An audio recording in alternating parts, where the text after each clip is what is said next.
Hello student, कक्षा 11 राजनीति विज्ञान। आज हम छोटे छोटे बहुत सारे टॉपिक पढ़ने वाले हैं। इसमें पहला है सार्वभौम मताधिकार। मतदान का अधिकार या वोटिंग राइट्स, हम इस नाम से इसे जानते हैं।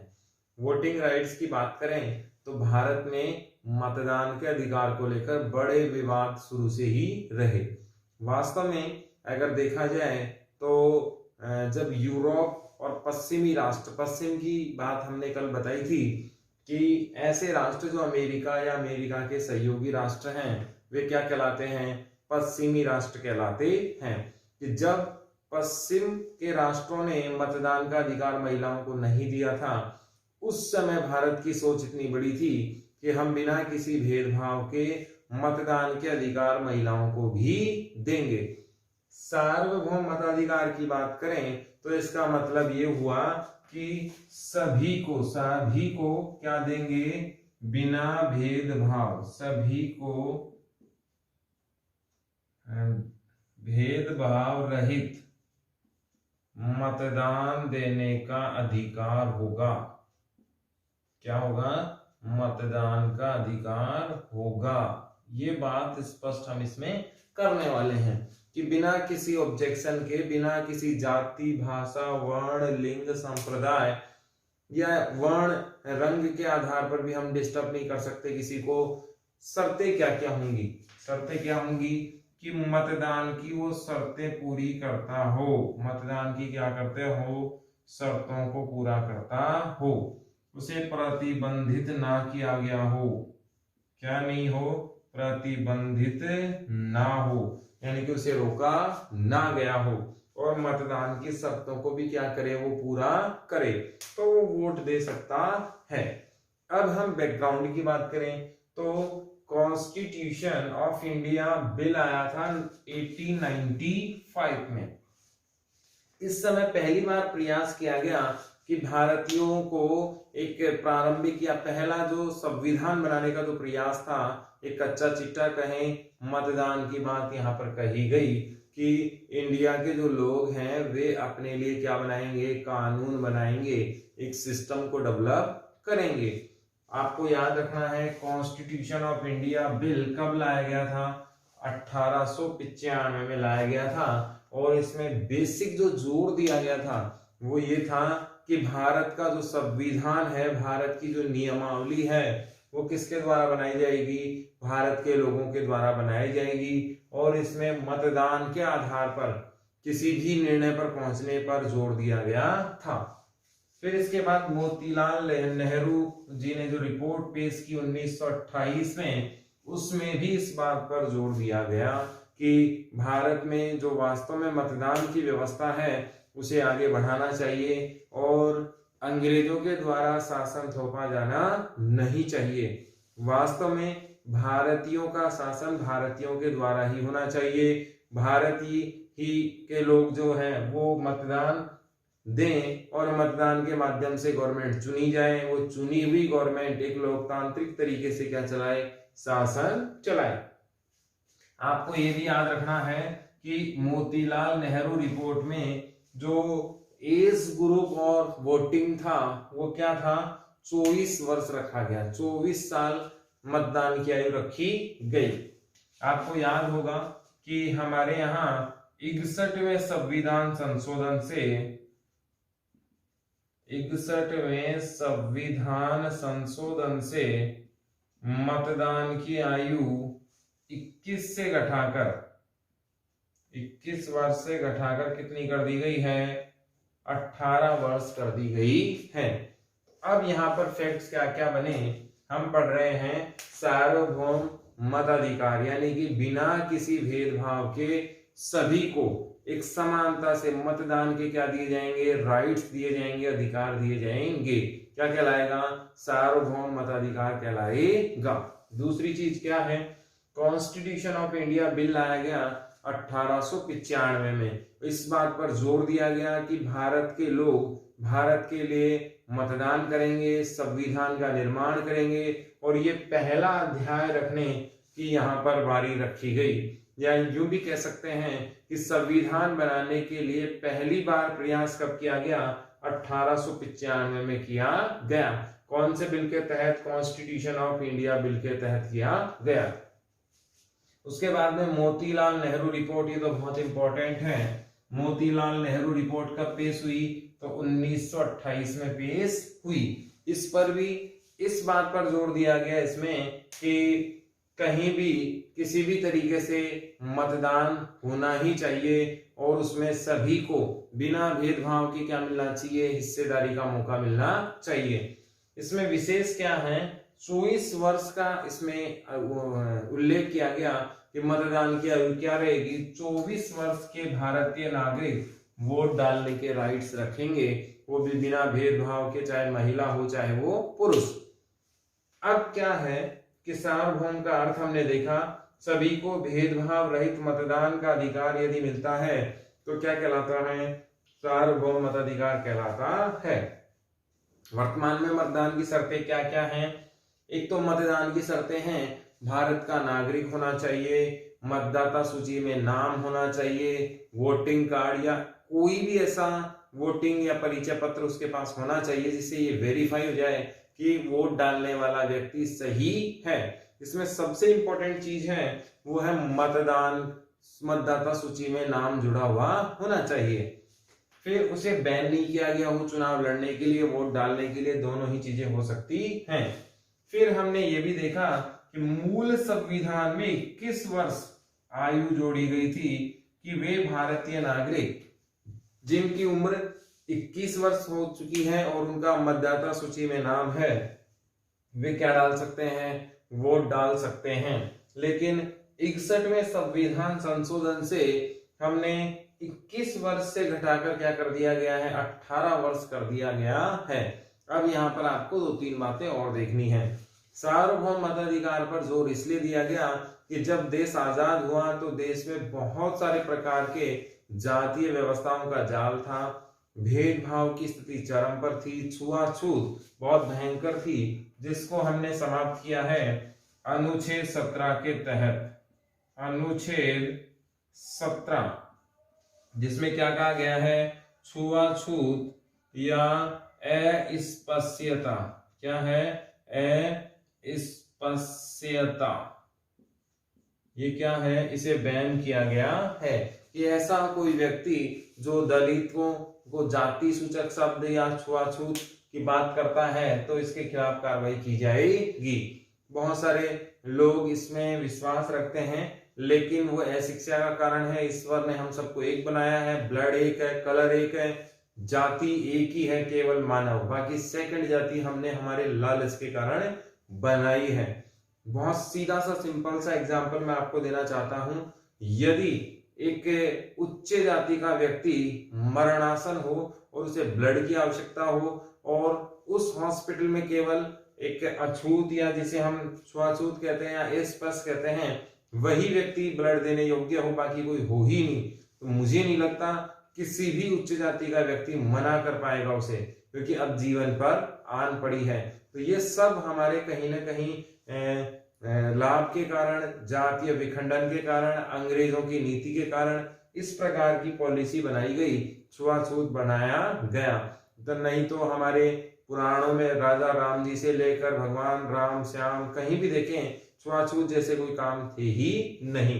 तो इस भेद को भी हमारे यहाँ मिटाया गया है। ये भी आपको ध्यान रखना है कि हमारी सिर्फ एक ही जाति है और वो क्या है? इंसान या मानव। उससे कहीं भेदभाव हमारे यहाँ नहीं होने वाला।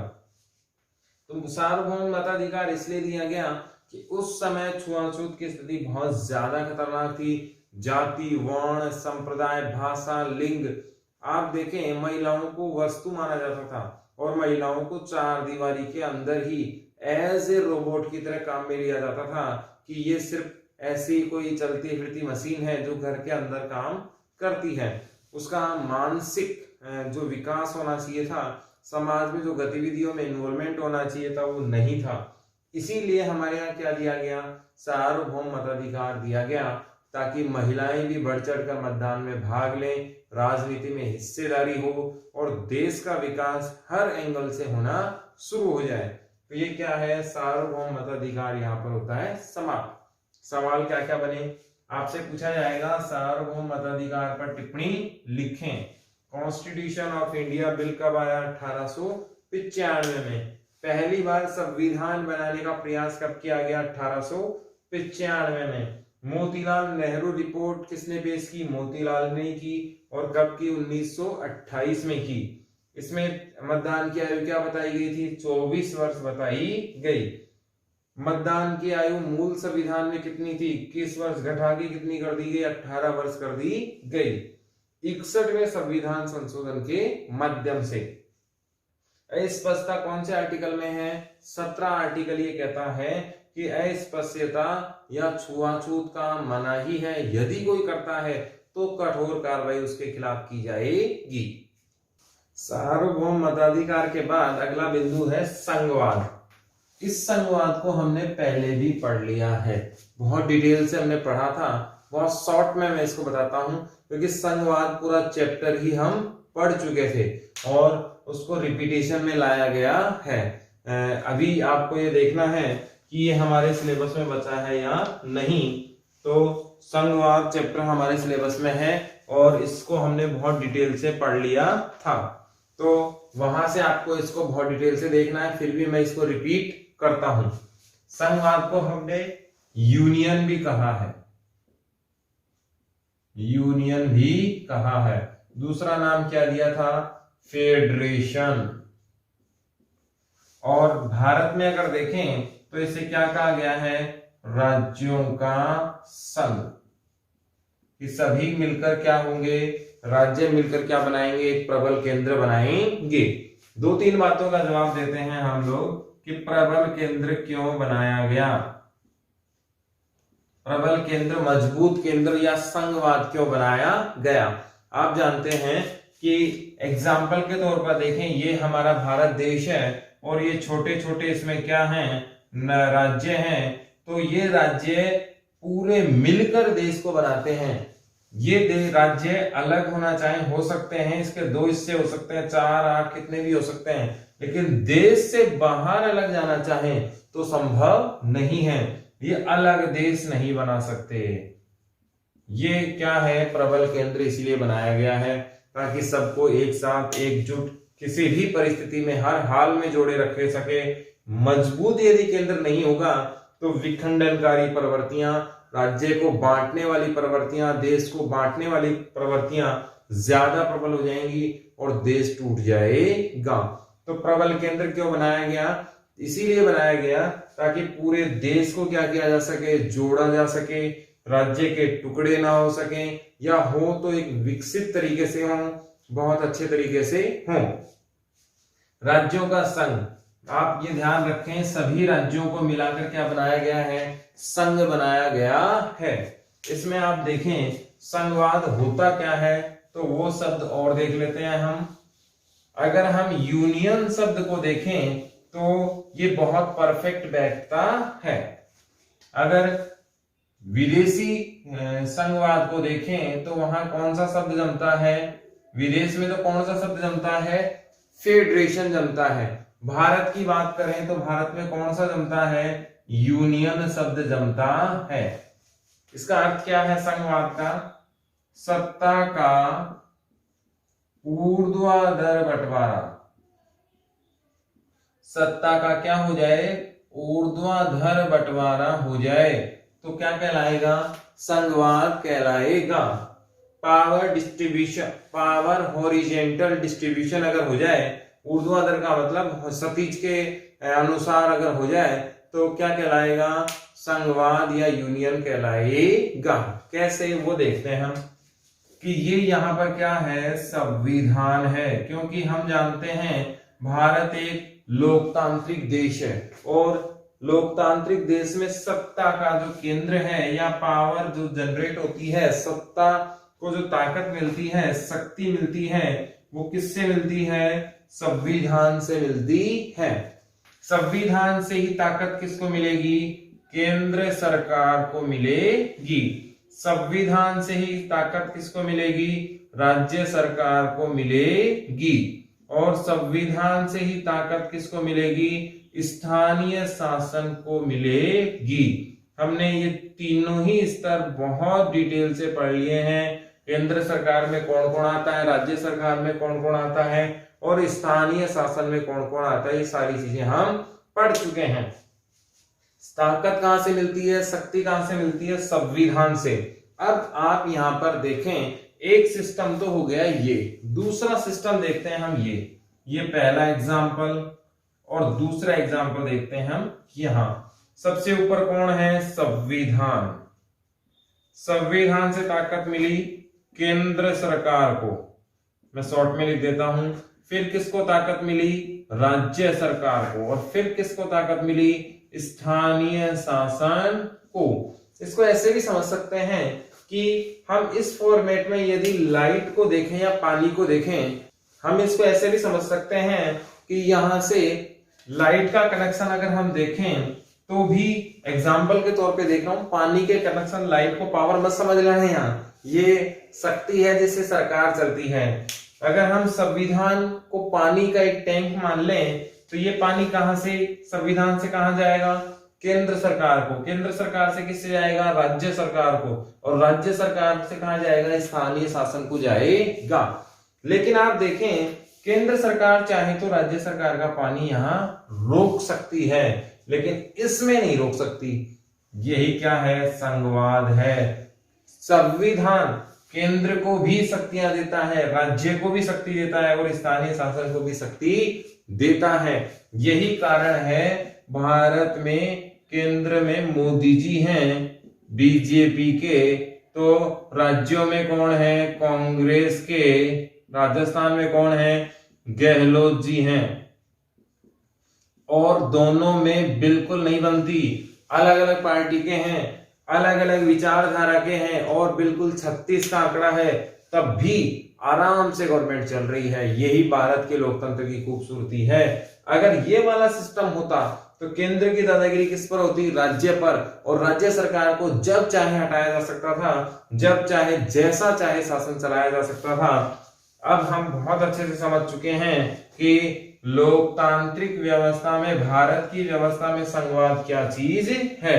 संविधान से सबके अलग अलग तरीके के साधन क्या क्या है, अलग अलग सीमाएं क्या हैं, अलग अलग कार्य क्या, अलग अलग कर्तव्य क्या हैं, अलग अलग शक्तियां क्या हैं, स्पष्ट विभाजन किया गया है।